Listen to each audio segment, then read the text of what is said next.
What is up, fight fans? Welcome back to another episode of the MMAnomaly Show, No Filter, featuring Jive, Turkey, Nano, back for more. Let's go. What is up, everybody? Oh, my man, how we doing, baby? Post-fight night, here we are. Let's go. We love a good post-fight night roundup.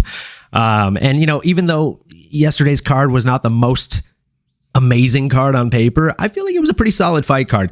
A little bit bummed out about my picks, you know, kind of let us down with that Don'Tale Mays pick. It happens. Man, it happens. We're so close. We're so close again. Dude, it was a fun fight card. Obviously, the unfortunate last minute news there with the main event. I can't remember the last time that's happened. Day of, during the event. Supposedly they may have had some. Not the Spivak fight, but the one before that, I think that happened. I could be wrong, but I want to say it was Derek Lewis's last fight that was scheduled before that got pulled like the same day. But I think it was a heavyweight fight for sure. Either way, last time it happened. Yeah. But I remember watching it in its same exact situation. It was like main card starts, they do the cold open. You're like, oh yeah, let's go, let's get hyped. They just show the fucking like the real package, showing you the guys that you're about to find out aren't going to fight, and then it's like. In an unfortunate turn of events, we're not going to have the main event that we literally just promoted. And then you have Dana White fucking legit posting a clip of Brendan Allen warming up backstage with the caption, Nikita Krylov up live next. That aged like some milk, huh? Yeah, he did delete it when he realized that he posted the wrong thing, or whoever tweets for Dana White. I'm sure he doesn't run his own Twitter, but that's probably what it is. Yeah. Either way, absolutely hilarious mix up there. Gotta ask, just jumping right into the fights from yesterday, what was kind of the biggest standout fight for you, and why was it Tatiana Suarez's return? That's exactly some of the notes I put in our little dog, brother, was, hey, Tatiana stole the show, right? We talked about it going in, the odds, obviously from a betting perspective on FanDuel and DraftKings, all your betting sites, you thought, okay, that seems to be pretty one-sided, but it was rightfully so, right? She might have came out a little bit slower, weathered a little bit of a storm, which you can expect. She did go up a division, but man, Tatiana Suarez did what she does best, got to her game, proved, and apparently she felt almost challenged by it. Like, great backstory, by the way, with Tatiana, but mentioned like, oh, she wants to see my wrestling. Like, okay, I can do that. two to tangle. And, man, yeah, hell of a night. Excited for her. I was watching it with Amy. She was really excited to see that, you know, as a sucker for a good story. So love it. You know, might have gained a fan in her as well, but yeah, excited to see what's next for her in the strawweight division. Dude, It was a great fight. It was very, very good fight for her. And it wasn't one-way traffic by any means, but if you watch the fight, for a lot of the fight, it felt like one-way traffic. What's really insane is like, if you look at this, like the numbers, like on paper, it was a very close fight. Like the total strikes landed were 37-36. One strike separated the two. But when you look at the actual fight, like visually, like actually watch the fight, not just read about it, it was very much one-way traffic. Like, you could see that on the feet, Montana De La Rosa, she had keys to victory. She had a good game plan, but it did very much look like it was just always going to be Tatiana Suarez. You know, they say like 80% of fights end up on the ground, and then you ask a striker that, like myself, I would tell you like, that's okay. 100% of fights start off on your fucking feet. So let's go. Right. But I'll take my odds. You know, if I'm sparring with somebody like a Tatiana Suarez, which is literally a female equivalent of Khabib. She's Kashib. Like, come on, dude. Like, what is it that the kids say? Like, she is her or he is him. Like, she is her. Yeah. She is that girl. She is her. Yeah. She's a fucking boss. She is the absolute epitome of a boss. And what's terrifying is the fact that she went up and she did that a weight class up. This is her first fight, to my knowledge, at 125. She's a 115er. Like, yeah. Me and Tien brushed on this lightly. And speaking of which, to address the elephant in the room, Tien was going to be here this morning, but he had a half marathon to run. So keep on running, brother. But yeah, like we brushed on this very, very briefly, but you know, like hearing somebody like say, oh, well, they're fighting 10 pounds up, to a casual viewer, they're not going to understand just how big of a weight difference that is. And I mean, if we're talking about like John Jones went up 10 pounds, not that big of a deal. He's fighting at 205. Like, that's not that much of his weight. But if you're talking about someone whose maximum weight is 115 pounds and they're going up 10 pounds, you're talking about almost a 10% difference in the weight that they're fighting at. That's a pretty large difference in a game that we call a game of inches, a game of pounds, right? Yes. So like 10 fucking pounds is very big. And 10 pounds up the 115 to 125 pound weight classes is huge. Do you remember a young man named Mighty Mouse Demetrius Johnson? He was fighting in the UFC before, he was fighting in the UFC before there was a 125 pound division. He was fighting at 135. That's crazy to think about. And he was not the world breaker, the god of a man, like the god among insects that he became at 125 until 125 was invented. And then he was the fucking kingpin of the division.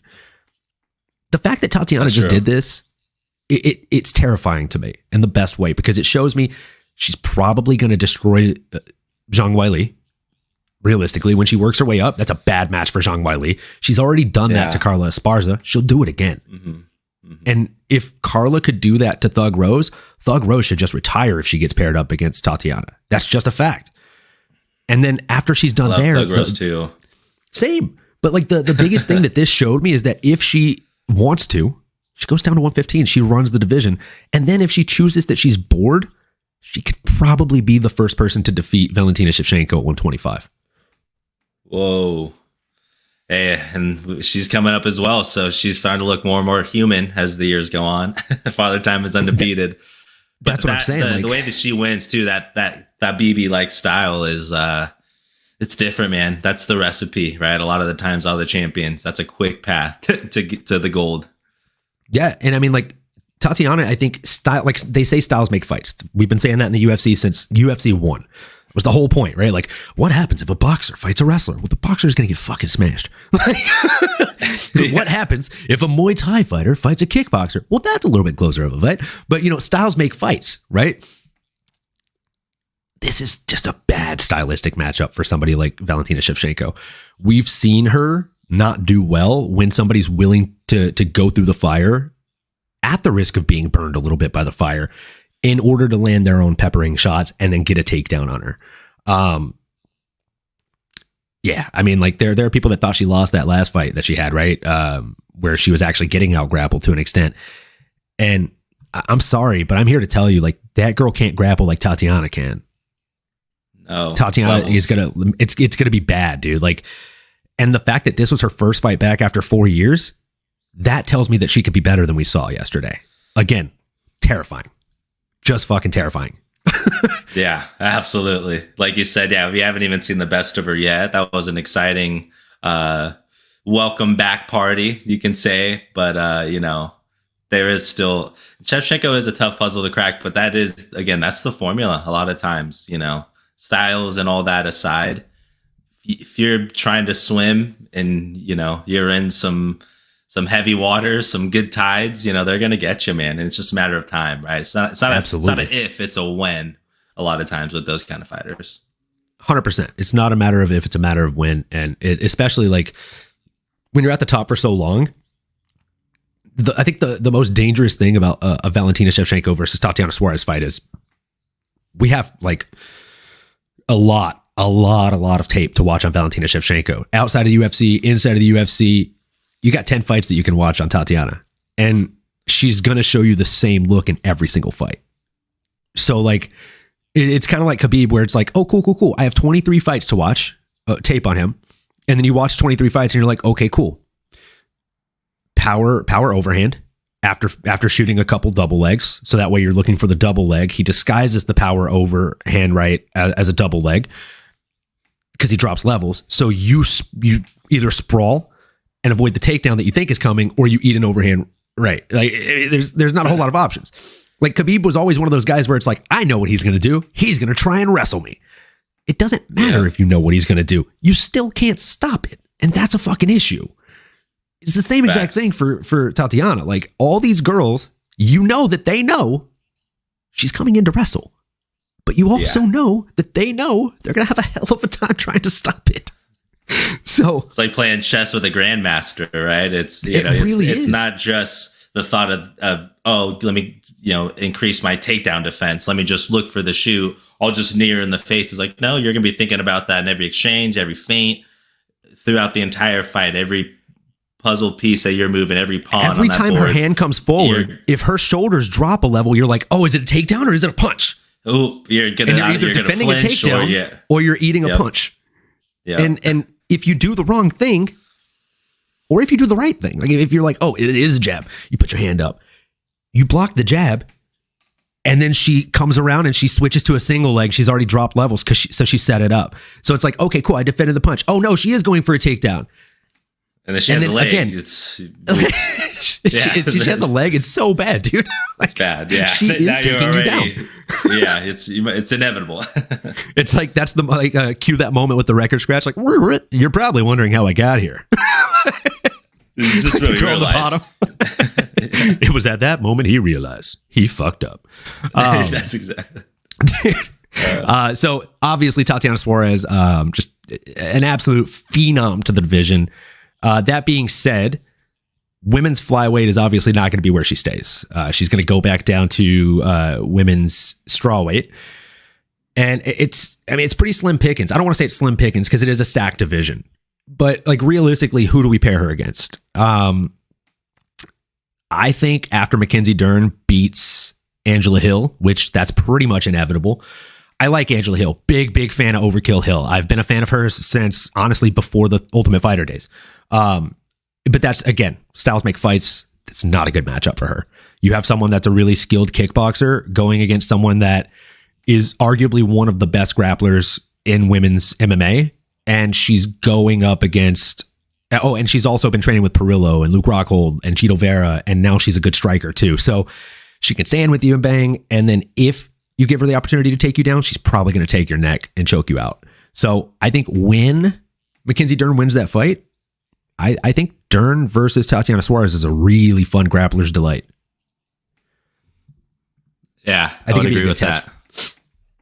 Yeah. And she's number 7 too, Mackenzie. So I feel like if she wins, she'll probably either at least retain her number 7 ranking or maybe go up like 1 or 2 more spots, number 5, number 6. I think that's a fun fight for Tatiana. Yeah, I would say, and Tatiana, you got to think she's cracking the top 15 after this week, right? Things aren't updated. I think she's top 10. So, I think she'll be top 10 by Tuesday when they like update the rankings. There we go. Really. So that would make sense, right? 2 top 10 fighters. Because let me just read off the top 5. We got Polyana Viana, we got Emily Ducote, we got Luana Pinheiro, Angela Hill, Michelle Watterson, and Virna Jandiroba. If you don't think Tatiana beats all 5 of those women, I'm sorry, but you haven't been watching. And that's not me being a dick. That's just me being honest. I mean, she's undefeated, right? And maybe it's a little bit of recency bias, but again, hey, she's active. She went up a division, beat someone. She's an elite talent, right? That's been obvious. I think it's just the fact that she was away for so long.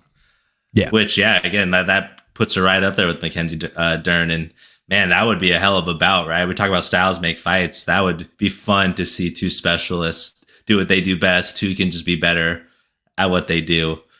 And again, I mean, because that kind of style imposes a threat for anyone else. I mean, anyone else on that list, even if we go up towards the top 5, top 3, it's a problem. Like, that's a problem for anybody. So why not put 2 of the toughest, stylistic fighters together? Let's see it.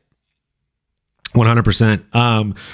Jumping into some of the picks from the parlay here. I'll just say one quick note on this fight. Dontel Mays versus Augusto Sakai. That was a fight inside of the UFC octagon, as much as we wish it wasn't. I don't know what the fuck Dontel Mays did because he didn't fight. He's been training with John Jones, which gives me far less hope in John Jones's return next Saturday.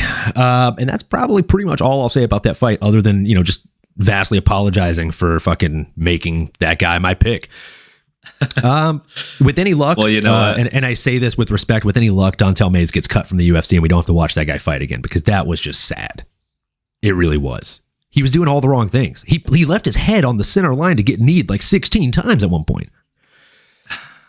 I don't know who was worse though, man. My pick of William Knight getting the KO last week.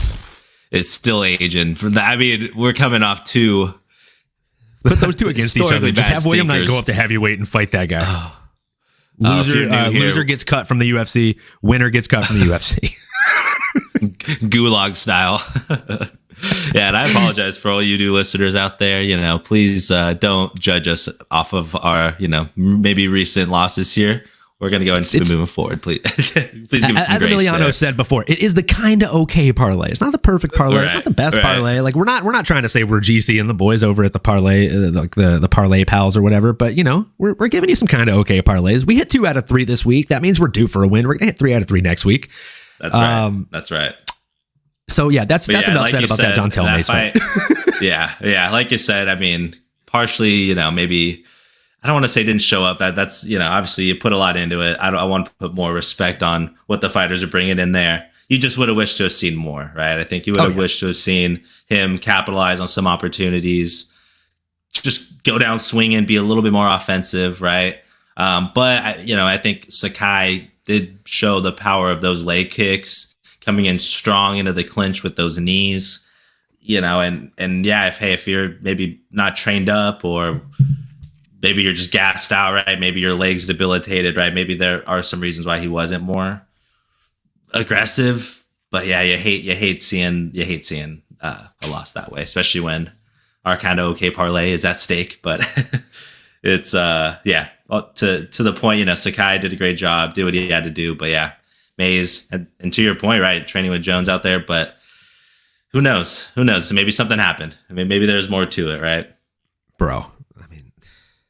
Unless he got hit by a car right before the fight, there's not really much of an excuse for what he did in there.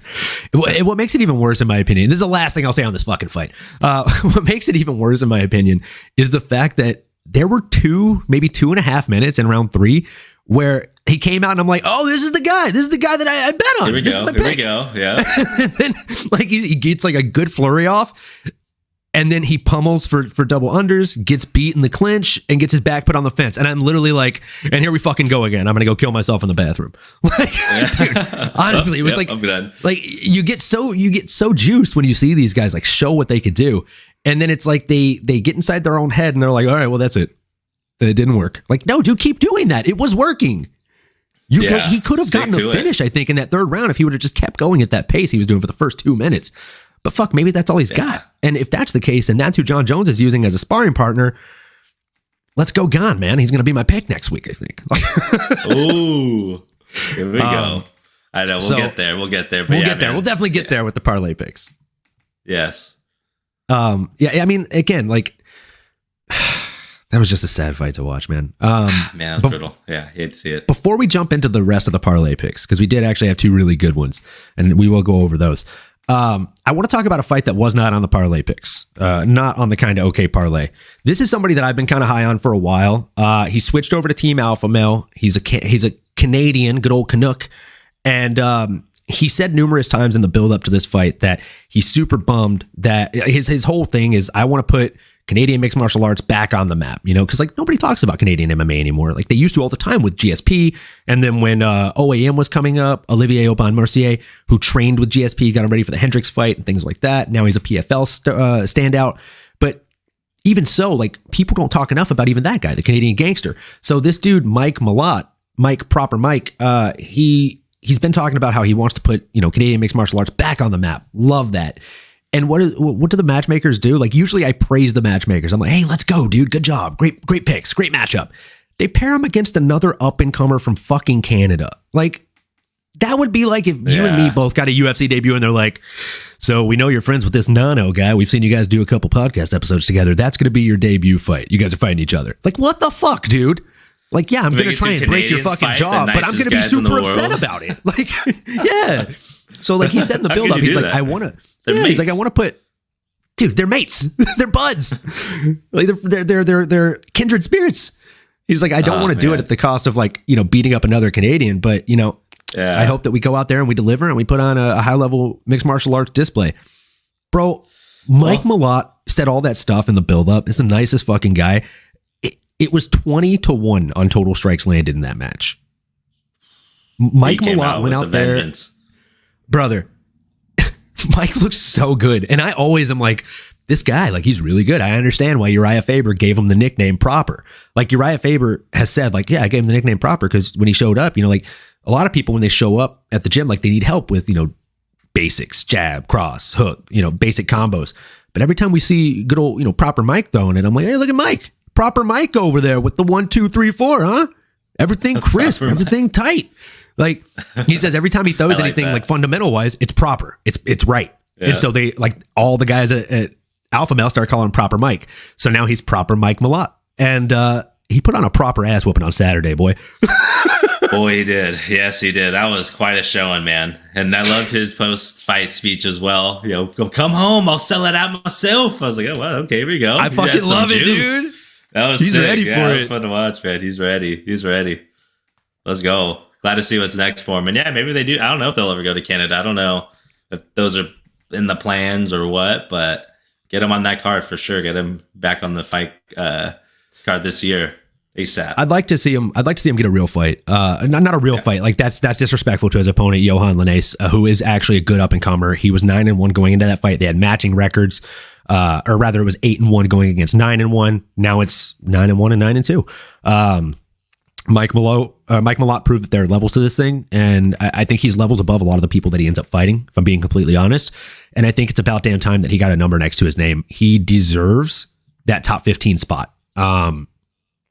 And right now, that number 15 slot at his respective weight class, it's being held by a man who looks like a character from a movie. His name's Michel Pereira, and he does all kind of backflips and useless bullshit when he fights. I think Proper Mike would put a proper beating on that guy. I really do. I think that's a good fight to make. If Michel Pereira doesn't have a fight lined up, which I'm not sure if he does or not. But if he doesn't, I think that's a really good fight. You'd have a really, like, it's literally, again, styles make fights, right? You'd have the guy that comes out doing backflips, dancing, doing all kinds of crazy shit, jumping off the cage, doing a Superman punch, versus the guy that beats your ass with fundamental 1, 2, 3, 4s. 1, 2, 1, 2, 3, 1, 2, 3, 4. And like every time he's adding more to it. He's adding more to it. He just finished a fight with 20 strikes. I mean, granted, he got the submission, but dude, 20 strikes, 9 of them were significant. Like, the dude was throwing with intent, and he was throwing on the mark every single time. You love to see it. I think Michel Pereira would be the best matchup for him. If we can't get a Michel Pereira, depending on how their next fights go, I know George Masvidal has a fight lined up, and I know Michael Chiesa has a fight lined up. I think if either one of those guys loses their fight, Proper Mike would be a really good matchup for either one of those guys. Those are my top 3 That'd be a big picks. jump. I'd love to see that. Yeah. I did quickly look up Michel Pereira here. He was supposed to fight Sean Brady, but it was canceled up here in March. Oh, so that's perfect. He's looking for a dance partner. Yeah, why not? I mean, hey, stay Absolutely, busy. dude. Yeah, I think Michelle, and that's a fucking jump for Michel Pereira. You're giving Michel Pereira Sean Brady. He dodged a bullet. Sean Brady would put the beating on that guy. Number 8 versus number 15 for a reason, kid. Yeah. Yeah. Like, when you said Sean Brady, at first I was like, oh, if Sean Brady's looking for a match, maybe Mike Malott versus Nevermind. Nope, that's too quick. Sean's got concrete hands, and he can take hits. As long as your name isn't, Bilal Muhammad, he can take hits. Woo. Yeah, true that. Bilal Hands Muhammad. The Khabib Bilal Bilal 2.0. He made a believer out of us. That's for damn sure. That's right. Yeah, Mike Malott. That's a great fighter. Definitely someone you should add to your watch radar if he's not already on there. And then jumping right back into the parlay picks, we had our guy T-Piz taking the Piz, picking Jordan Levitt. When we were talking in the group chat, he was leaning Jordan Levitt by submission, and I literally was like, "Are you sure you want him by submission?" And he's like, "You know what? I think I'll take a money line." Thank God I planted that seed. I think I may have told you this earlier in the week. I had a weird fucking feeling he was going to come in there angry after his last fight that he lost and get a TKO. He got a fucking TKO, and it wasn't even a slam. Crazy. Like, he put the beating on that guy. Yeah. And then he wore he was an angry bull coming out of the freaking cage there, man. He was fired up, and he looked good. He looked darn good. He looked very so confident. crisp. And like, again, another one of those fights where Unfortunately for Victor Martinez, it wasn't even close. 18-9 on strikes landed, 17-7 on significant strikes. And I mean, again, like Jordan Levitt, he shot for 2 sloppy takedowns. I don't think he had any intent of actually getting those takedowns, more so just to kind of plant the seed. Like, I'm going to shoot for takedowns throughout this fight, so keep your hands low. And then blast. He started blasting him in the fucking head. Right over the top. Yeah, that was clean. I don't know if you saw, but when he first had him rocked and his opponent backed into the cage, he did this very quick turn-in elbow to the head, and that's what started the finish. Beautiful timing on that inside elbow. And he didn't do like the cut across where you have to like, I like those elbows, right? Because you can like you turn your whole elbow in, and typically like you'll turn your whole body into it. You can slice down. There's a lot you can do. But if you're just trying to stab somebody real quick, there are people that do it really, really well. Like Kevin Holland, or was it Kevin Holland? No, Adesanya in his first UFC fight. He started doing like the Ong Bak, like jumping in elbows. And then he was on the Rogan podcast, and Rogan asked him, he's like, dude, those elbows you were landing were crazy good. Like, how often do you train those? And Adesanya was like, I've never trained those. I saw those in that movie Ong Bak.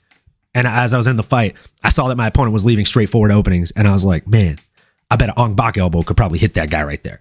So I started throwing Ong Bak elbows. Like, I love that. He basically hit him with like a little Ong Bak elbow without the jump.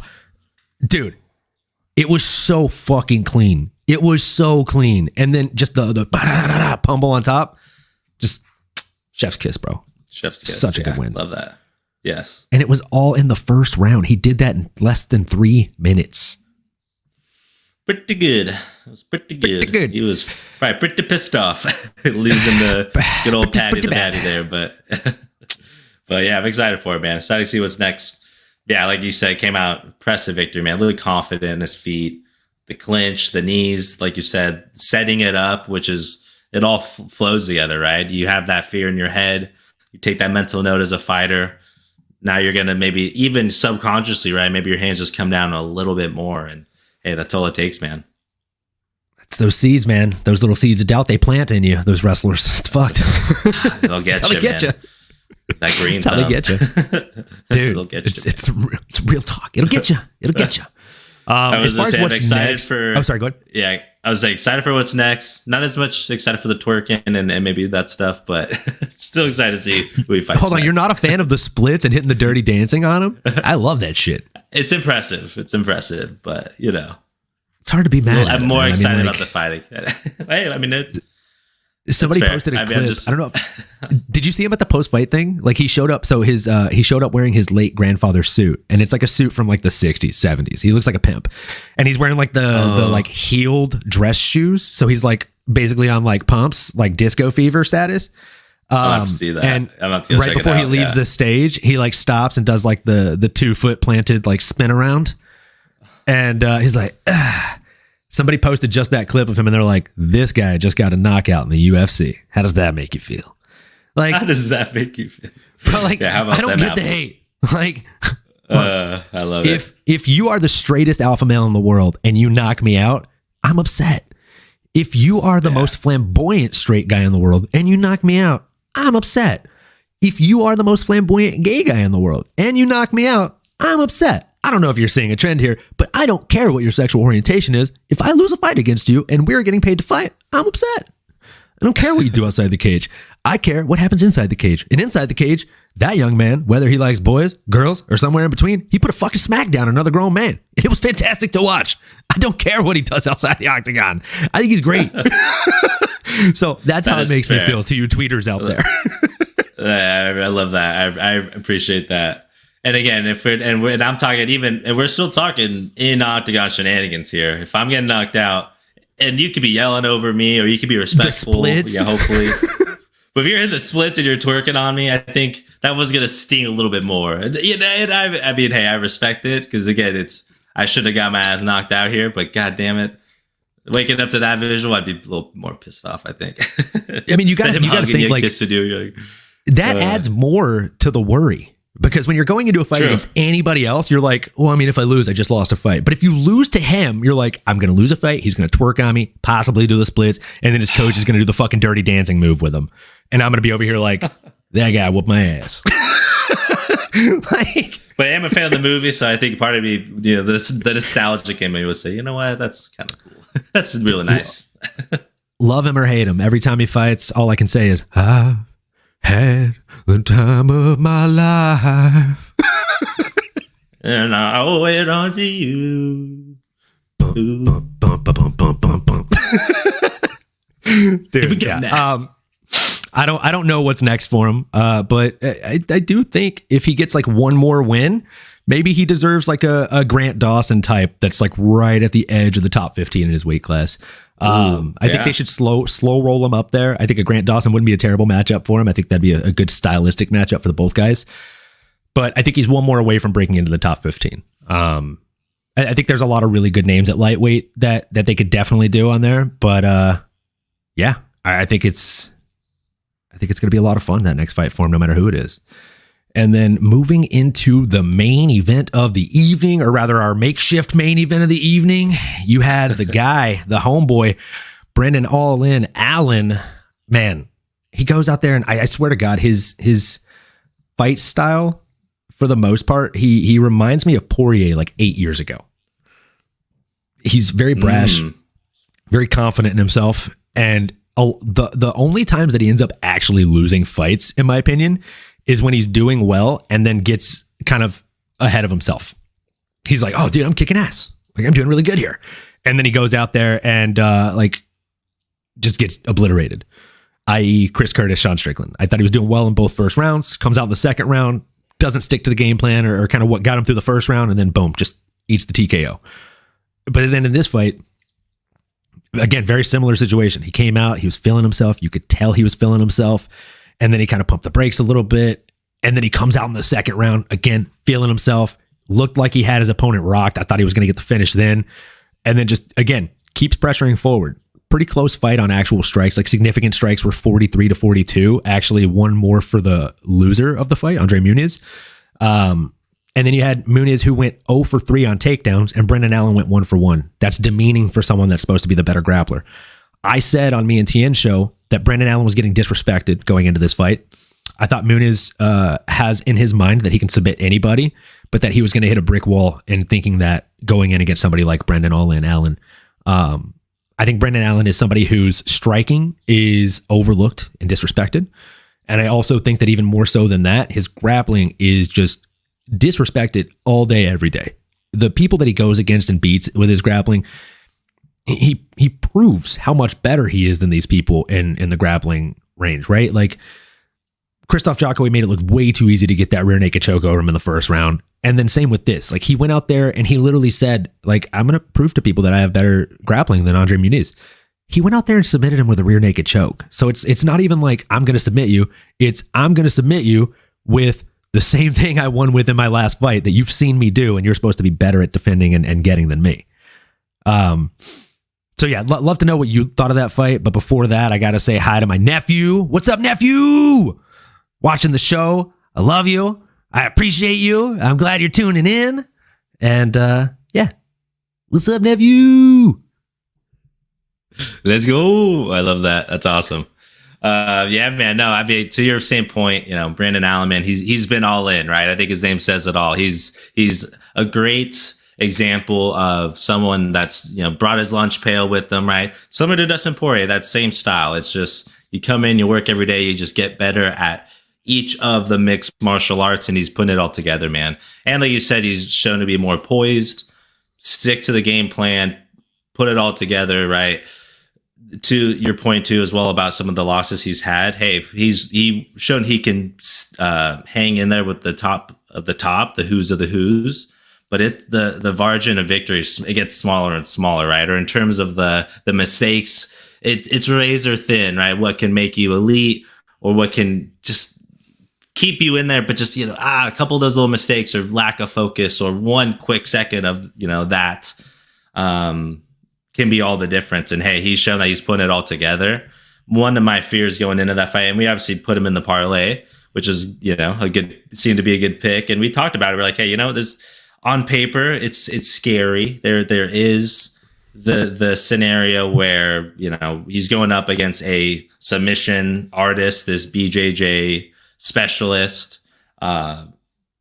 Is that going to be an issue? But hey, he's Brandon Allen. The way he was talking, his confidence, it wasn't empty. That wasn't coming from nowhere, right? It wasn't blowing smoke.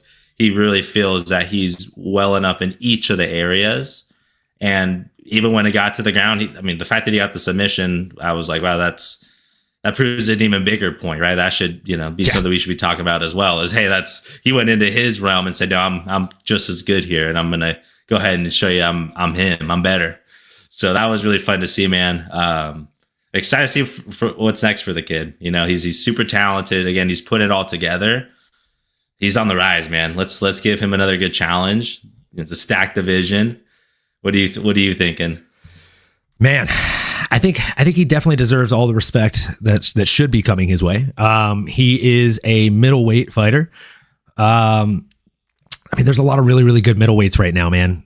We have the king of the castle, Alex Pereira. But like, who do we think he should fight next? He's not ranked, right? But true. The only two people that have beat him are ranked number 7 and number 14. So, realistically, I think you give him like a Darren Till. I think that's a fun fight for him. I think he kills Darren Till, if I'm being completely honest. And again, he just beat number 11. Like, Andre Muniz was ranked number 11 before this fight. So if you don't think he deserves somebody ranked, again, you haven't been watching. So he just beat number 11. I say you give him, again, somebody that makes a lot of sense would be if he's willing to fight down, because he's realistically going to be in the top 10. Or at least the top 15 after this rankings update. If you're willing to fight downward, you fight Darren Till just because he has a big name, and a win over him pole vaults you higher in the rankings. Even if he loses his top 15 ranking, which I doubt he does. Other than that, if you can get him to agree to the fight and he's willing to fight down so that you can fight up, because again, I think Brendan Allen has earned his slot to fight up. Roman Dolidze makes a lot of sense. I was eyeing that name too. Everyone there. Yeah. There's, like you said, it's a flooded division. Some people are already fighting, right? Like someone like Jessica Duplessis coming up. I was looking at Jack Hermanson, but Roman as well, man. That right in that range, right? That's where if I'm Brendan Allen or if I'm the matchmakers, that's tit for tat. That's two, that's a potential main card fight that we can put on and add to some of these stack cards in later in the year. Oh yeah, 1,000%. We got a dog in the podcast. What's up? Is that Luna? I think Luna agrees. Luna's like, I agree. I love it. You love to see it. Luna's like, yeah, let's go, dude. Roman Dolidze all day. I've been saying that. I've been saying that for ages. I know. Couldn't agree more. I love it. Yeah, dude. So, man, that's a good fight. I think Roman Dolidze versus our guy, I think that makes a whole lot of sense, maybe too much sense. I think that makes a lot of sense. And I also think that, like, realistically, Brendan Allen matches up well against that guy. Like, it's not going to be one-way traffic by any means.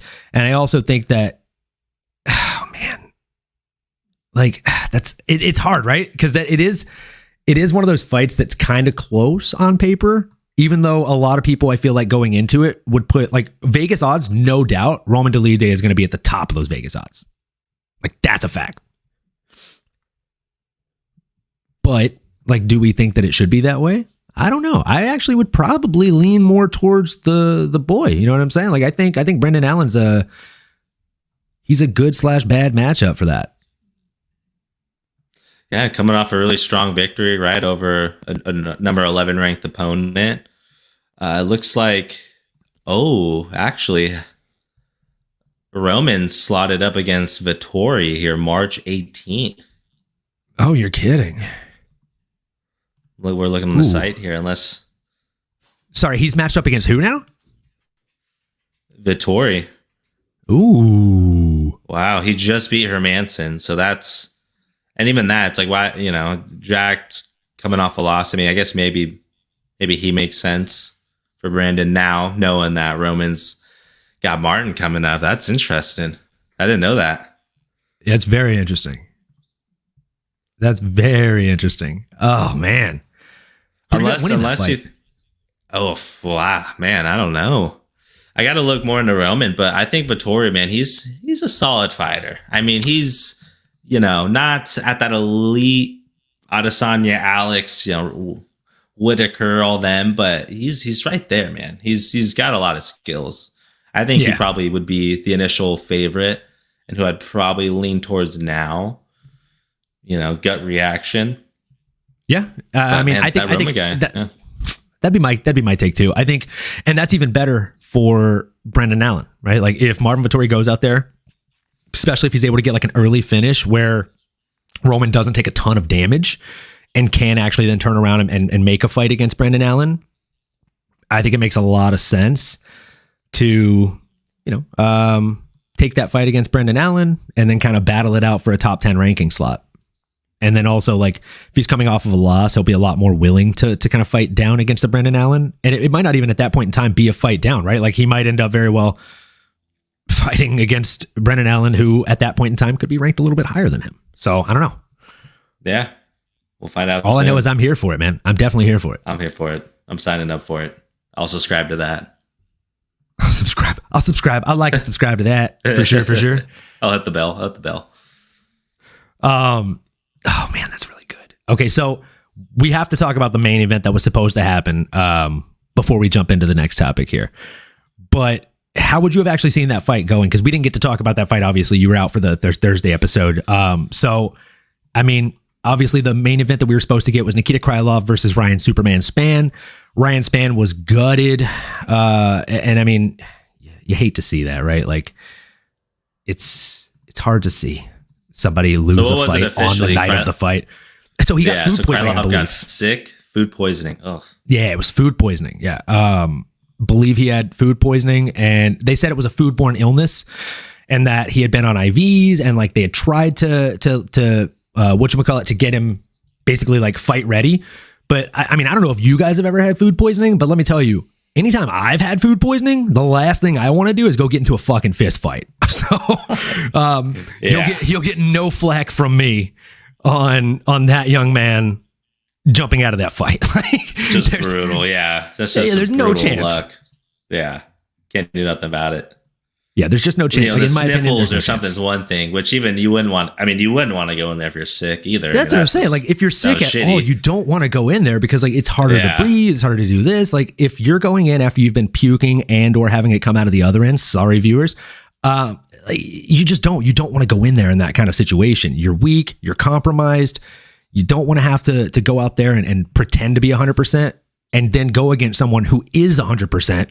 And chances are maybe they could have beat you even if you were 100%. That's worst case scenario, bro. You don't want to do that. Right. Yeah. Not at that level, not at that stage, right? We're talking about main card. We're talking about top contender implications potentially, or at least another step in that direction. And exactly.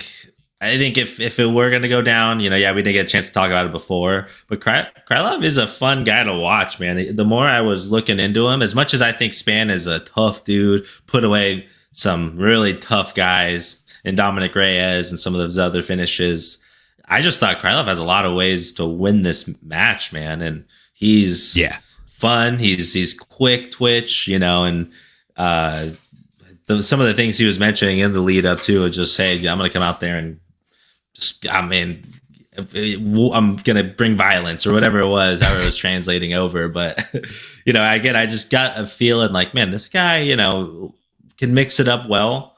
And I thought he might have found a way to win by decision, maybe, kind of point style fighting, if he could avoid the Superman heavy hand from Spann. But I was going to lean that way, to be honest. Ooh, maybe. I mean, that's interesting, man. Spann has a good chin, man. I don't know if he would have, I could see him taking a beating and, being a good fight, right? Maybe going tit for tat. Maybe he wins some rounds, but I don't know, man. What did you think? I don't think it would go. So I don't think it would have went to decision. Just, I had a weird feeling that if that fight would have actually happened, Nikita would have gotten the first round win. Nikita has had 29 fights. Out of those 29 fights, only 2 of them have gone to decision that he's won, and only 2 of them have gone to decision that he's lost. He has 12 TKOs and 15 submissions, and he starts fast, whereas Ryan Superman Spann is a notoriously slow starter. So, I mean, again, it's hard, right? Like it's hard, that one, because again, like, you have one guy that starts notoriously slow. You have another guy that starts notoriously fast and gets either first round finishes or second round finishes. And I mean, like, last time he had a fight that went to decision that he won, it was against Johnny Walker. Last time he had a fight that went to decision that he lost, it was Magomed Ankalaev. So, I mean, like, if you look at the people that he's fought compared to the people that Ryan Spann has fought and won, like, they're different. Granted, Ryan Superman Spann, he can put anybody away with that punch. He's got very, very big power in his hands. And it's just a matter of, can he catch you when you're breathing out or when you're leaving that vast opening? And I just think Nikita Krylov, he leaves too little openings for somebody like a Ryan Spann. I just think Ryan Spann would have to level up before he beats somebody on that level. So we're both in agreement on who would win the fight for sure. It's just a matter of how. Right. I could see him taking him to decision though, because Ryan Spann fades later too. Like he's it's funny. He starts slow. He usually has a really good second round and then like first half of the third round, but he fades, especially if you're putting the pepper on him. So yeah, I don't know. Be a tough fight. Maybe you're right. The more I think about it, probably wouldn't go to decision. I'm sure probably good odds if we're talking, kind of okay parlay, but no, the more I think about it and even hearing your confidence in it too, yeah, there's a good chance he probably would have came out strong. Maybe got him hurt, right? All it takes is something to get clip you, right? And then he'll start pouring it on. Knowing the submissions too, it's like, hey, that's another layer where it's not just standing up with him and going tit for tat. He can get you down and freaking drown you out real quick as well. So very well rounded. May not have needed the full 25 minutes to take care of business there. I'd rather see that fight at 15 minutes if I'm being honest anyway. Like make it like a co-main event or a co-main event on a fight night. Like, it doesn't need to be a 25 fun jam-packed 15. Yeah. I think that's one of those guys can get it done in 15 minutes. It's better for both guys. Yeah, I think so. I like that. Better for us too. So definitely. So do you think they'll redo it then or I do. I think they'll probably reschedule that fight. I think that fight made a lot of sense on paper as far as like rankings, notability, where both guys are at in their careers. I think it makes a lot of sense to just set that fight up again. Like realistically, again, where both guys are in the rankings, yeah, that fight makes a lot of sense. Because they're both, let's see, Ryan Spann is number 8 right now. Nikita Krylov is number 6. That's a perfect matchmaking fight. Like, who else are you going to put those guys against? Put one of them against Johnny Walker and one against Volkan Ozdemir? Nobody wants to see that. We'd rather see Krylov versus Spann, find out who deserves like a number 3 or number 4 spot over an Alexander Rakic or a Jan Blachowicz. I actually want to see Alexander Rakic get kind of his shine and his chance to have a title fight, or at least a title contender fight. I feel like he gets the shaft a lot. He's been calling for a fight against Yuri Prokaska for like 2 years now. So I know. Calling him out for his samurai shtick. He's like, you're a samurai, but you're not willing to fight me. I thought samurais and warriors are willing to fight anybody. You don't seem like a samurai. What's going on here? Yeah, we'll see, man. Yeah, I'm excited to see what's next. I mean, maybe they can just add that to one of the upcoming fight cards. I'm curious to hear your thoughts. Like, if you just go through a camp, they're both in different positions, but both getting through the full camp, to the day of. Like, how long do you want and or need to be able to get back in there, right? Of the weight cut itself, like... That's what I was going to say. Is it depends fighter to fighter. Because if a fighter's cutting like 10, 15 pounds, they have an easier weight cut, I turn around and I do that in like 3-4 weeks. I let my body recover for a week. I keep training. I stay efficient. And then I cut the weight off before I get fat again, so to speak, right? Like it's easy to cut off if I've already cut it. You don't want to obviously make a weight cut like that in like the next week or the week after, because like then you're draining your body too much. You also have to think about the fact that Krylov just had food poisoning. So he's already going to be compromised to an extent. Right. So how fast does he want to turn around? Right. He got to build his strength back up, things like that. I would say if I'm either one of those guys and the UFC is kind of asking me like, hey, when makes sense for you to jump back in here? I'm probably saying realistically like late March, early April. Like about a month and a half out. I think they probably schedule that for like the April 8th card or something like that. Whatever that second weekend of April is. The Easter card. Yeah, I think April 8th is Easter. So the April 7th card. I think that makes sense. It's like a little over a month out. Give both guys about 4.5 weeks to get ready, get back into ship shape, and then fucking swing and bang, man. Run it back, swing and bang. Yeah, because we want to see. That's a fun one, stylistically, good contenders, both, on win streaks, or I hope I'm not speaking out of turn there. They're both doing well. Yeah, they're both doing well on the up. They're both like, that's the thing is, it's already hard enough to find. It's hard enough to find a match that makes sense stylistically, and then to add that second layer on top and be like, oh, we'll do the rankings match up. They're 2 apart in rankings. Stylistically, it's a fun matchup. It answers a lot of questions for contenders in the division. That's the fight to make. So keep that fight, run it about a month out, and no matter who wins the actual fight, us fans win for damn sure. So jumping into, we're going to switch gears a little bit. Today's the day, ladies and gentlemen, boys and girls, friends and fight fans of all ages. Today is the day that Jake Paul will be fighting Tommy Fury. So without further ado, we're going to do a little bit of boxing talk.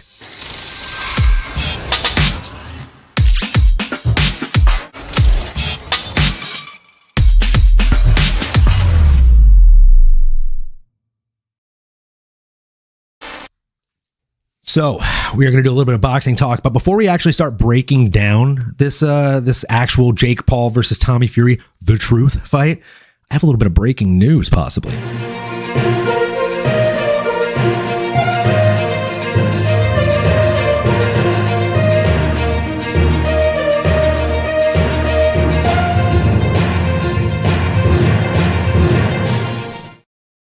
So, just recently, today, I believe, there was a little bit of a leak from one Mike Perry. I don't know if this is BS. I don't know if it's true, but I'm going to put it up on the screen right now. That way you viewers can check it out. And I told Nano a little bit about this, but not really what the breaking news was. So let's see what you think, Nano. Mike Perry has leaked a script for today's boxing match. The script. So I'm going to go ahead and read this out. The script. Round 1, the fighters start off cautiously, circling each other and throwing jabs. Jake Paul lands a solid left hook, but Tommy Fury responds with a quick right hand. Round 2, Tommy Fury takes control of the fight, landing several combinations to Jake Paul's body. Paul seems to be struggling to find his rhythm. The crowd starts to get restless. Round 3, Jake Paul rallies, throwing jabs and hooks that catch Fury off guard. Fury starts to backpedal, trying to avoid Paul's punches. Round 4, Fury seems to be having trouble with his left eye, which is starting to swell shut. Paul takes advantage of Fury's vulnerability, landing several hard shots to the head. Round 5. Fury's eye is now almost completely closed. The ringside doctor is called in to take a look. The doctor determines that Fury can continue, but warns him that he may have to stop the fight if his vision deteriorates any further. Oh, no. Round 6. Paul smells blood, and he starts to press the attack. Fury is having trouble seeing Paul's punches. He starts to take more punishment. Round 7. Fury's corner is now starting to get worried, as their fighter is clearly in trouble. They urge him to keep moving and avoid getting hit, but Paul is relentless. Round 8. In the final round, Paul lands a huge right hand that sends Fury crashing into the canvas. Fury tries to get up, but he stumbles and falls back down. The referee starts to count. 1, 2, 3, but Fury stays on the ground, clutching his eye. The ringside doctor rushes in to check on Fury, but he waves him away. Tommy shall then act out an eye injury that forces the referee to call off the fight, declaring Jake Paul the winner by TKO, round 8. After the fight key moments, Jake Paul and Tommy Fury argue each other. Jake Paul calls out KSI. Tommy Fury asks for a rematch. Jake grants it if it's in LA. Tommy agrees. Fight 2 set up. Oh, improv. Wow. I don't know what's more entertaining, the Rocky style freaking fight we're about to watch, this Rocky 8 movie, that's what it sounds like, or just you narrating that thing. That got me hyped. That was like, oh my God, this is where I was in it, man. I hope if we get that, worth the $49.99 on ESPN. My goodness. I don't think that. I mean, I don't think it's real. I don't think there's no fucking way, dude. I think he's leading. Yeah, knowing Mike Perry and probably the troll that he is, and he was the backup fighter, and now he's not going to get to fight. So he just missed out on a $7 million bag. So what? I would post some slander if I missed out on $7 million. I know. Hopefully, he got paid a little bit for being ready or something, showing up. I don't know, but yeah, like I would hope. As soon as they made weight, he's probably sitting there eating his food, getting all, just chilling. Getting all parried away. Not getting all parried away, being all Mike Perry like chilling, right? Obviously, because he's off the clock now. He's like, yeah, whatever. Probably thought, what better way to troll this whole thing than do something that was huge in the NFL and everyone started talking about this script and all that. Like, what better way to lean into something like that and have. Even did it have the little font? I don't know if what was that like if it was the image or if that was on the paper with like the boxing. Is that on the paper boxing itself? In the background? Yeah. That's on yeah, paper, that's funny. Like, yeah, so he printed the backlog. Like Troop Boxing is Jake Paul's boxing promotion that's putting this on. So and that's like, what even the way that looks, so like, yeah, it looks he made it look very legit like if it's him. Yeah, that's pretty cool. I mean, you gotta love it. I just imagine. I can't help but imagine while Mike Perry's posting that. Like, you remember his like first or second fight in the UFC? I think he was like in another country. He's fighting like this tall, long, lanky Asian guy, and he's holding out his hand to shake his hand. And the kid goes to shake his hand, and he's all, "You thought you had a friend, boy." I just imagine him hitting tweets. You thought you had a friend, boy. Do they good luck, guys? Nope.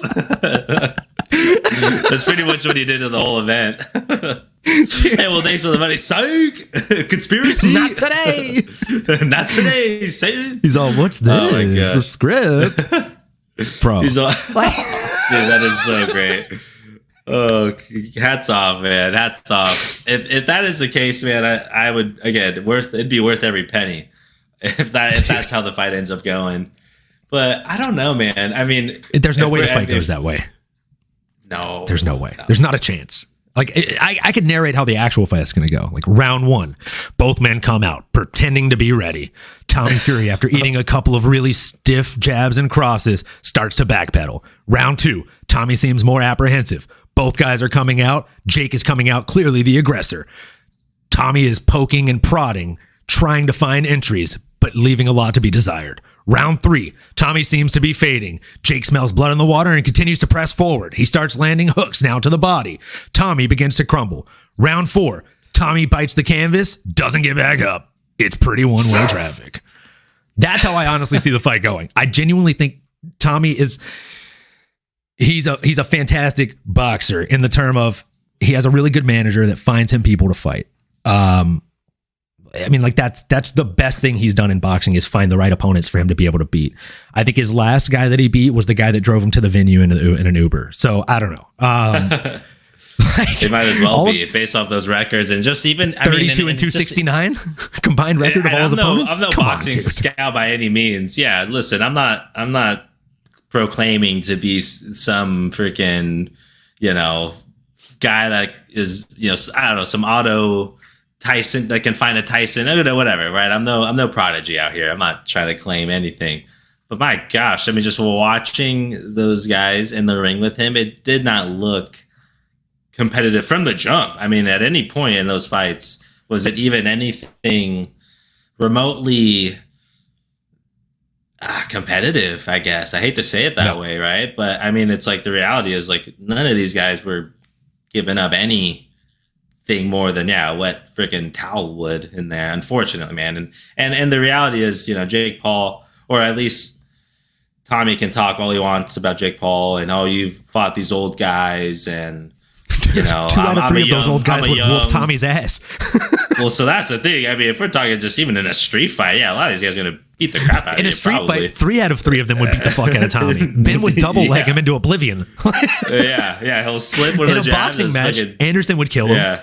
Like I don't know if you watched the build up to it, but like Mike Tyson was sitting front row center, and that came into question. Like one of the guys asking questions was like, the thing that comes up most often is your opponents.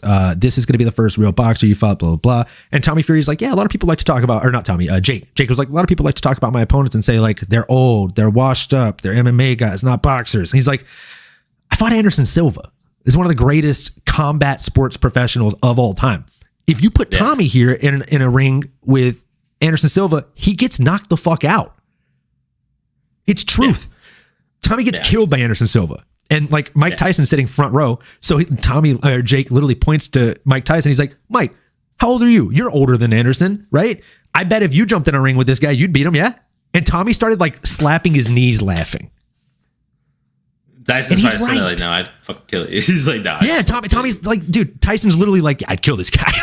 I would fucking kill both of you right now. He probably would. Like, Tyson's terrifying. Dude. But it's levels, man. Yeah, I mean, you can't take out the age, all that aside, and maybe you diminish a little bit of the power, so be it. Maybe a little bit of the chin, okay, speed, okay. But yeah, power's they say it's different most levels. Sports analysts will tell you, though, power's the last thing to go. Yeah. You keep your power. You lose your speed. You lose your endurance, things like that. Power's the last thing to go. You've seen the last Rocky movie that actually had Rocky in it, like boxing, right? Like they said that in that movie too. Like, and actual like combat sports professionals say that like power is genuinely the last thing to go. And that's why you see like Fedor Emelianenko is fucking 47 years old, but when he hits you, it doesn't feel good. But his chin is gone. His cardio is gone. All those other fundamental assets that he carried into the octagon with him, they're gone. All he has now is the power. That's why he's done. Like if Dan Henderson decided he wanted to get out of retirement and do a fight, depending on who he's fighting, as long as he's fighting another super over the hill legend, I would probably still be like, oh yeah, he still knock that guy out. He still got the H-bomb. Oh, yeah. Maybe it comes out a little bit slower, but fuck, when it hits, it probably doesn't feel great. You're probably going to wake up and be like, I got knocked out by that old guy. Just the IQ, right? It's like that famous video of that like 80-year-old boxer guy that's beating up that young kid, right? Like 22-year-old, he's like, tap, tap. Wow. Like just slipping and ripping, bro. Oh, dude, slipping and ripping, man. He catches him in the body and you just see the young guy drop his hands like, oh. It's just 82, and he's like, I'm done, stop. Pow. Yeah, he went like flying on the canvas too. He wasn't like I'm going down to a knee. He freaking flew back, homeboy. Like people that haven't fought or trained don't realize how important fight IQ is. Fight IQ is just as important or more important than your physical assets and presence. Like, that's why I tell so many people when they're like, oh man, a 35-year-old going against a 22-year-old is going to kill this old man. I'm like, bro, 35-year-old's in his fucking prime, kid. Like, you don't know the sport.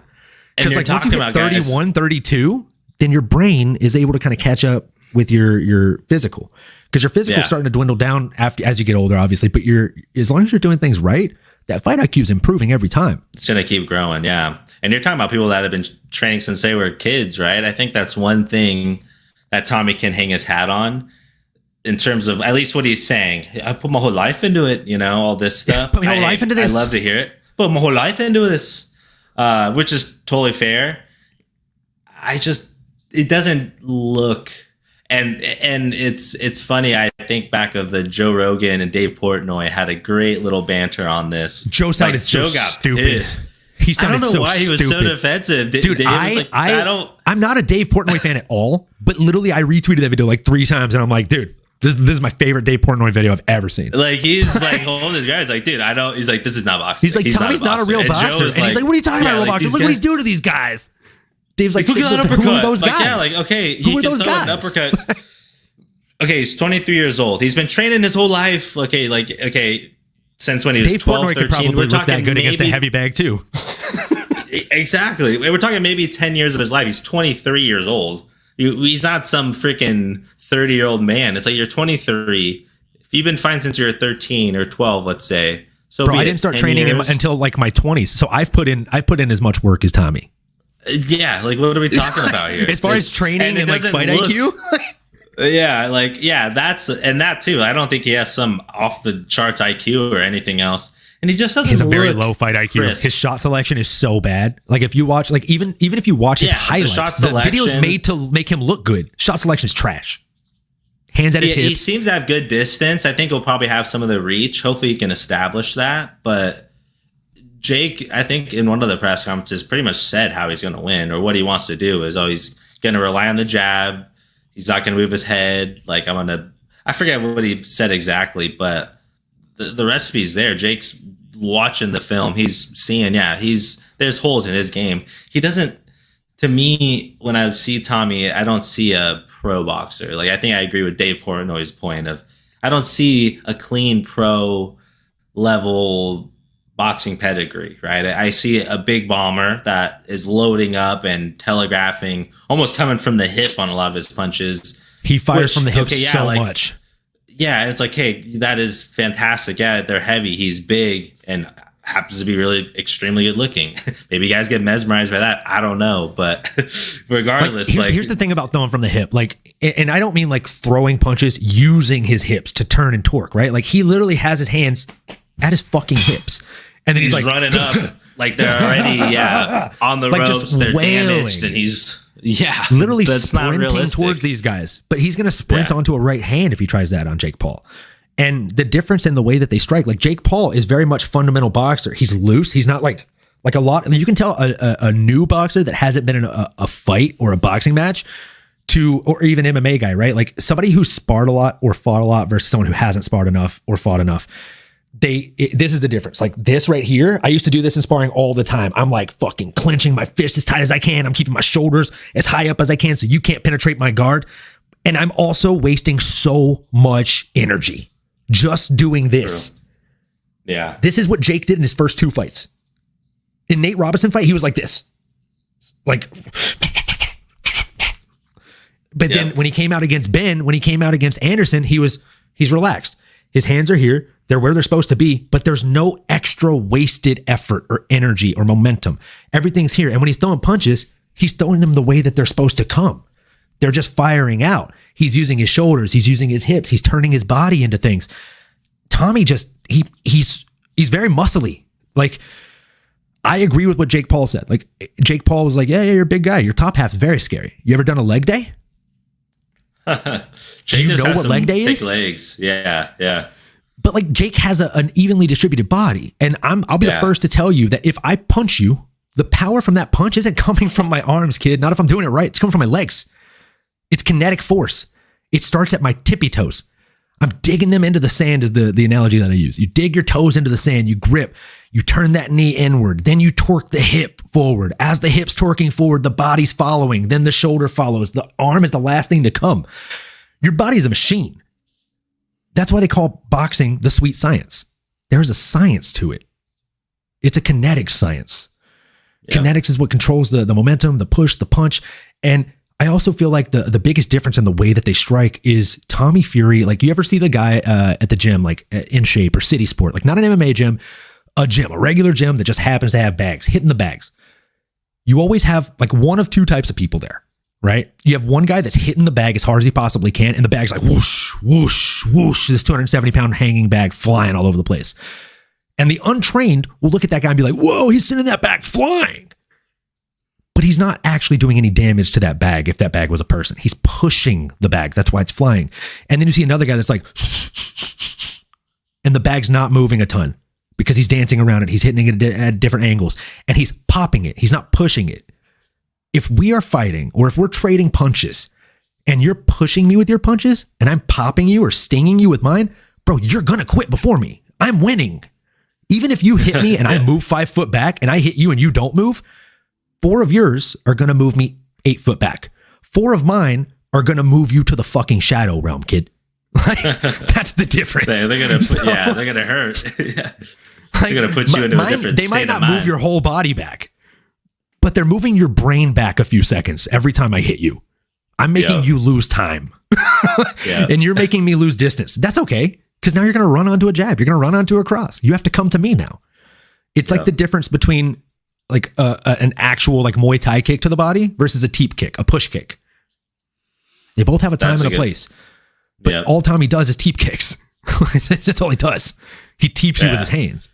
And like once you go into the rope and he can't push you back any further, that's when his punches do damage because he's pushing into you and you're getting pushed back against him.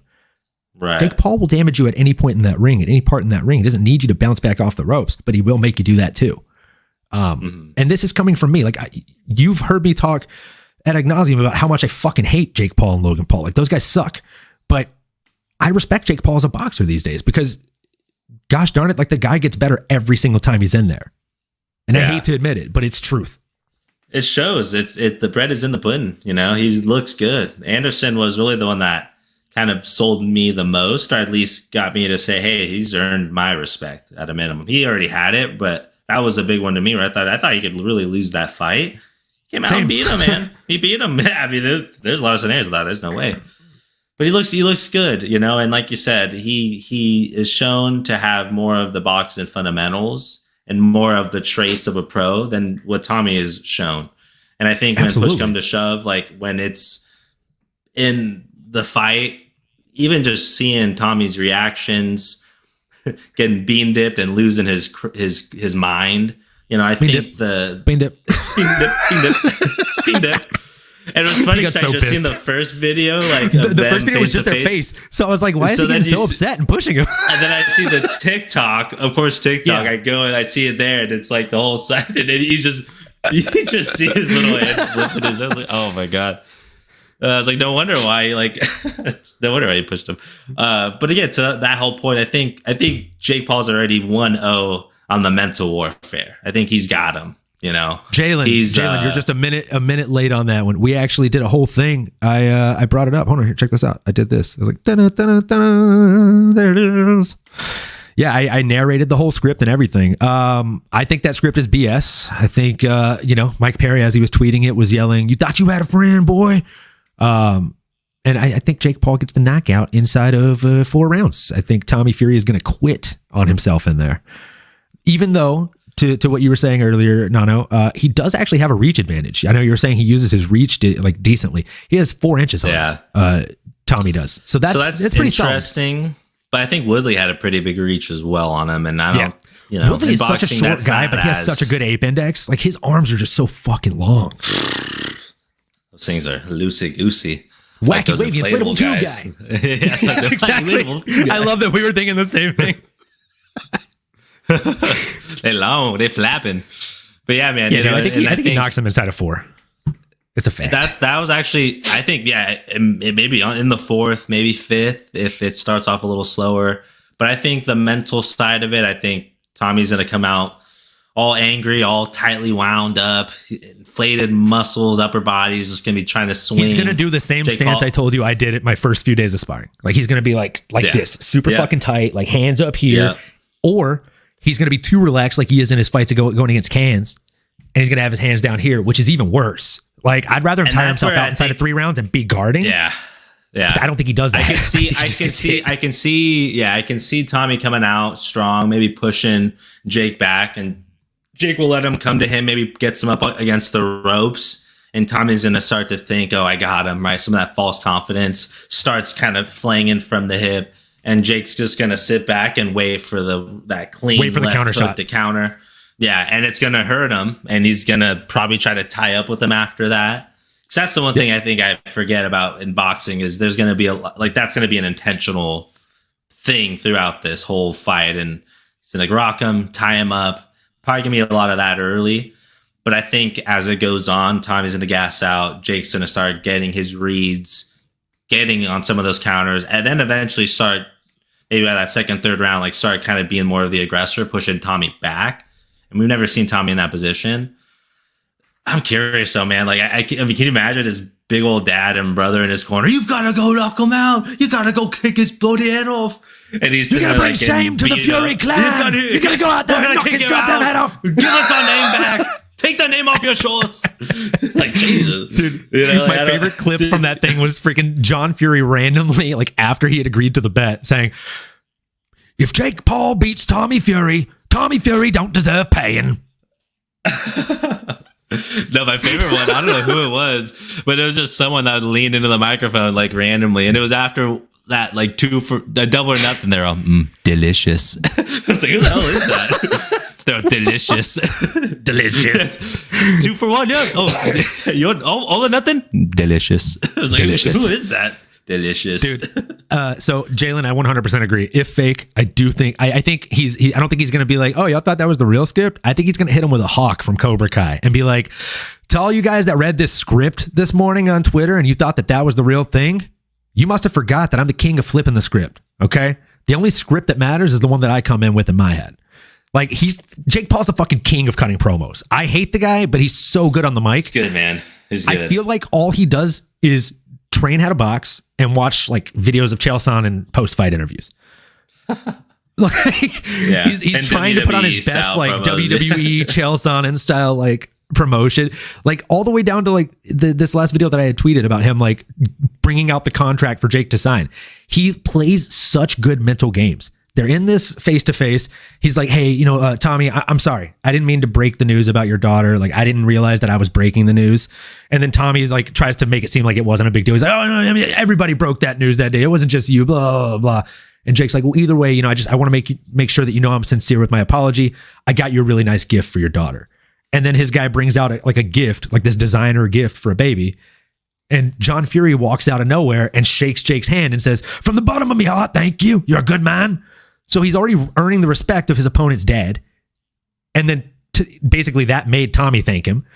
And then not even 5 minutes later, he's got Tommy so riled up that Tommy's like, I'm going to knock you out. I'm going to beat you. I'm going to knock you out, blah, blah, blah. And then he cuts him out. He's like, with all that being said, Are you ready to sign the contract? Yeah. Like, he's so smart. He's like, so I'm gonna butter you up. I'm gonna make, basically, he did exactly to him in that presser what he's gonna do to him in the ring. I promise you. Mark my words today. Yeah. He big brother him a little bit. Unalarming, unassumingly made him drop his guard. Like, oh, this guy's not here to hurt me. He's a nice guy. And then he's like, no, I'm actually here to hurt you. I just wanted to get your hands down so that way you look stupid when I do it. Yeah. Yeah. It's going to do the same shit. He's going to literally, I think he's going to let Tommy run in, hit him with a bunch of flurries that don't do anything. And then he's going to hit him with like just a decapitating body shot, just debilitating. And then Tommy's going to eat the first big shot and be like, oh shit. And I also think that Jake will probably like pull his punches for the first 10 to 15 punches he throws, throw very, very light shots. That way, when he does actually land one that he's trying to land hard, Tommy has that what the fuck moment where he takes a step back and he's like, oh no, I did underestimate this. Is this what he really hits like? Because at that point, if you've eaten 10 of my weakest shots and then one of my strongest shots, you don't know even if that's my strongest shot or if I'm just fucking with you. And now you're worried, can I hit harder than that?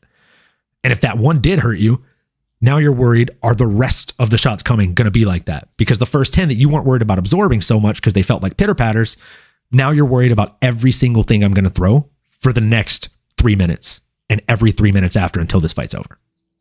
Yep. It's a mind fuck. Yep. I used to do that in sparring. So true, man. I'd hit you with like a little baby leg kick and then I'd just fucking blast your leg and they're like, oh no, I can't walk. They put a little extra mustard on that one.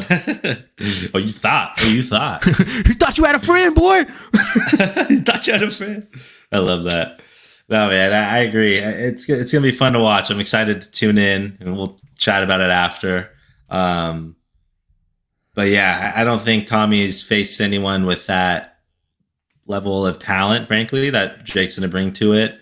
That veracity and even just the IQ and putting it all together. I had a great, you were talking about, visualizing it, getting him tired, right? Hitting him with a body shot. And I visualized that freaking knockout that he had on Tyron Woodley. And I thought, that thing, just like the close up, bow. Like, I mean, yeah, he can I gotta ask, lights out. I got to ask before you continue on that thought, did you watch that whole fight with Tyron Woodley or just like the finishing sequence? I watched it. No, yeah, we watched it. Okay. So you tell me you saw him setting that up for the first rounds. He set that punch up the whole fight, going to the body. Because he wasn't really, he wasn't really pulling it, right? He'd go to the body. He would do like, go body. I was going to say he'd hit him with like 2 to 3 feints. And then within those 2 to 3 feints, he'd hit him twice to the body and it'd make him think. And then he feinted it again in that last round. And you see Woodley visibly go like, oh no, another body shot's coming. Wow. Exit stage right. Good night, dude. He was done, bro. It was so good. And like people that are really saying like, oh, that's fake. He took a fall. Bro, you see the sweat get blasted off his face. The same way Kamaruddin Usman did that shit to Masvidal, bro. Like that was not fake. No. That was not fake. He might have fake teeth after that, but that knockout was real. No, that was very much real. And again, because if you just see the 10-second TikTok of it, you're thinking, oh well, yeah. As soon as he went to punch, he dropped his hands. It's like, well, it's because of the point we just talked about. He probably thought he was going to get ripped in the freaking ribs again. He thought, I don't want a broken rib. Let me tense up right here.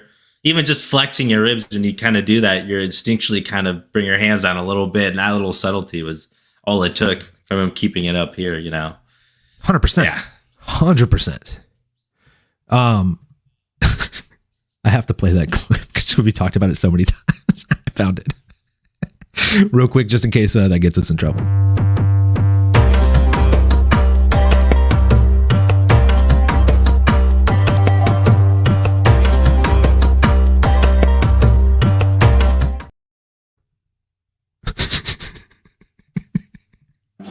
What's that brand, boy? Just yells at him.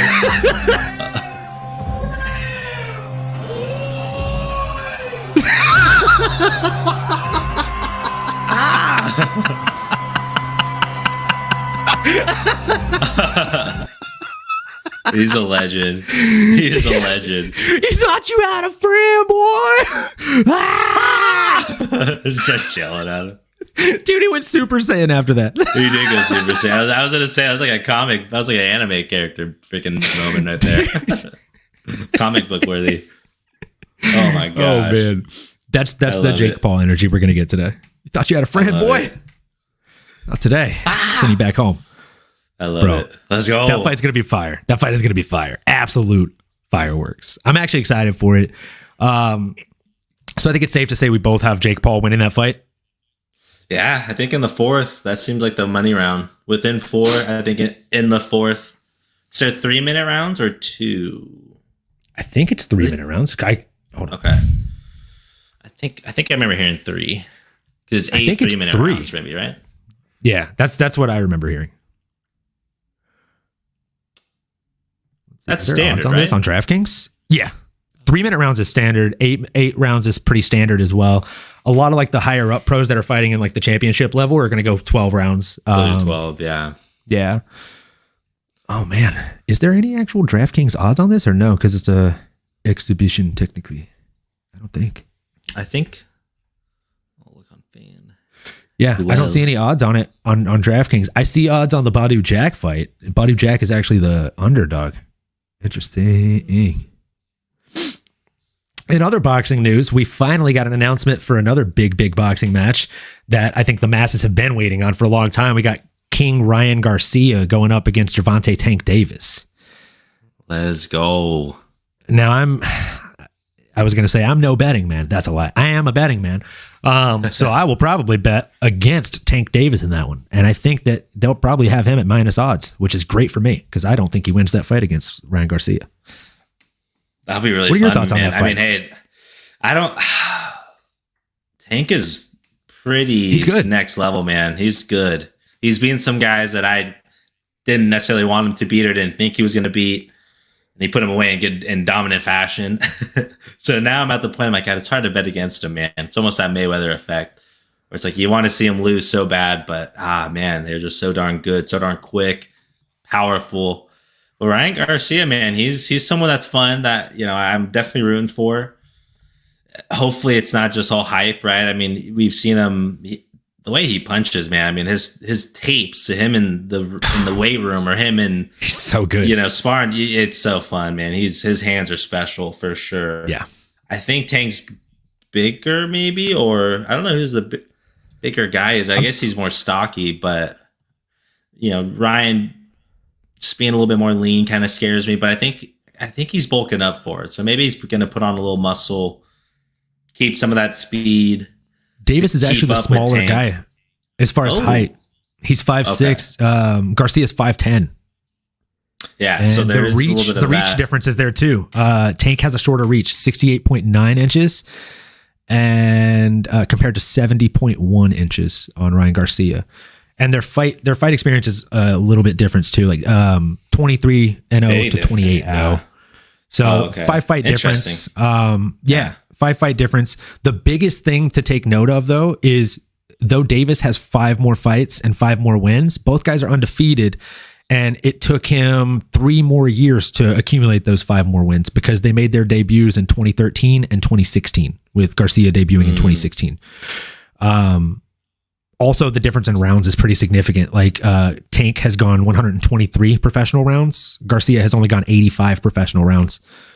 So the fighters that Tank has fought too have been legitimate. They've been legit.